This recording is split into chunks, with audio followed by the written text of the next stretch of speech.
Howdy y'all, Fast Force 289. You notice I'm squinting this because it's bright outside. It's too bright out here for me. I ain't used to this bright sunlight like that. Anyway, let's go take a look at my 1977 Ford truck, and there's something real quick tip I want to talk about. All right, so if we pop underneath the hood of my 1977 Ford truck, this is a 400 cubic inch engine. What I want to talk about is the oiling, like when you hook up an aftermarket oil gauge, for instance, right? One like that, for instance, PSI oil pressure gauge. Well, on these motors, the oil sending unit is actually at the back of the engine. Now, this goes for 400, 351 modified, and 351 Cleveland. They're all the same motor. Well, they're basically the same motor. 351 modified and 400 is basically just a tall block Cleveland, you know, tall deck block Cleveland.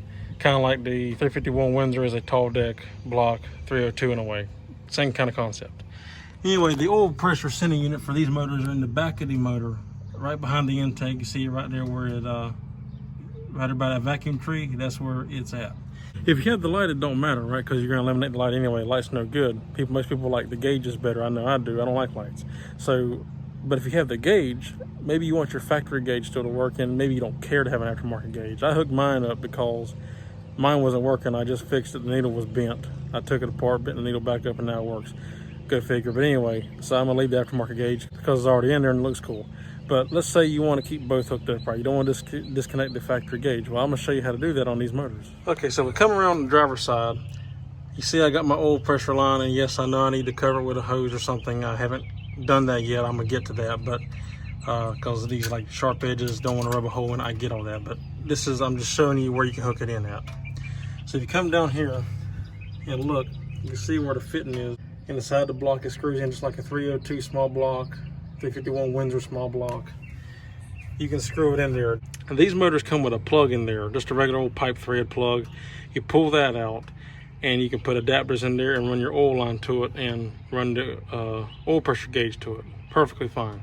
No problem at all. You don't have to run it back there. That's where the factory put it. Why they didn't put them up here, I don't know. Who knows? But you can run oil pressure gauge up here. Here, I'll show you that it works. See there? Fires right up. And we got oil pressure. Instantly.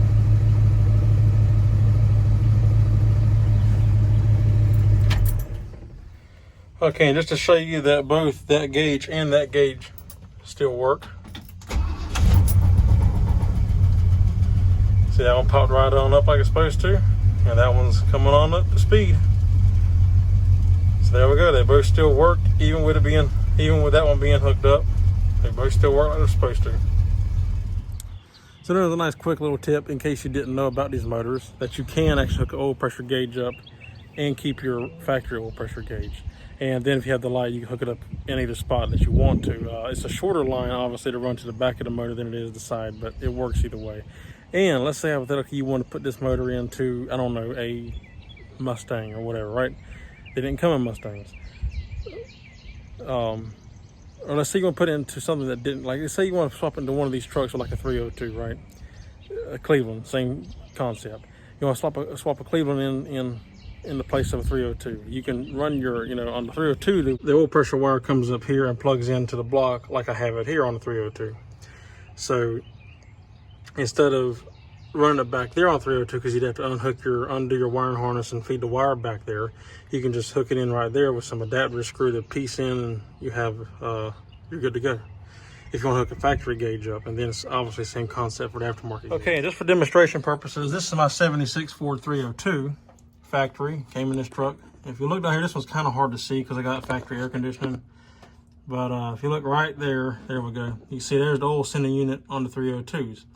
So it's like the same concept. You run your oil line right in there and it'll work perfectly. And here's my 1968 Ford Fairlane. Same exact thing, just to show you what I'm talking about. So I got my oil line ran right down there, and that's where it would normally go. And that plug right there is actually for a light. These cars didn't come with gauges for the oil pressure. They all came with lights. So that's the factory plug there. And there is no spot on the back of the intake for 302, 351 Windsors, 289. It's all the same motor. Yeah, so it'd be the exact same setup, just like that. All right, guys, I just want to give you that quick little tip in case you didn't know. If you like the video, give me a thumbs up. If you're not subscribed, consider subscribing. I'd appreciate that, and I'll see y'all in the next one. Take care.